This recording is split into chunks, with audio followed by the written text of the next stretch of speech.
हम करेंगे हर मजलूम की हिमायत। अस्सलाम वालेकुम नाजरीन, मैं हूं हुरैन फातिमा और आप देख रहे हैं हिमायती न्यूज HD चैनल। नजर डालते हैं आज की अहम खबर पर।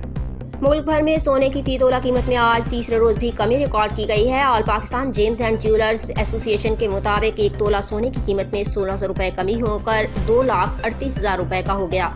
इसके अलावा 10 ग्राम सोने की कीमत 1257 रुपए कम होकर 2,04,047 रुपए हो चुकी है। आलमी बाजार में सोने का भाव $4 कम होकर $2301 फी औंस है, जबकि चांदी की फी तोला कीमत 2,620 रुपए पर मुस्तहकम रही। वाज़ेह है कि गुज़िश्ता रोज एक तोला सोने की कीमत 1400 रुपए कमी के बाद 2,39,600 रुपए का हो गया था, जबकि 10 ग्राम सोने की कीमत में 1201 रुपए की कमी हुई थी। मजीद खबरों और अपडेट से बाखबर रहने के लिए देखते रहें हिमायती न्यूज HD चैनल।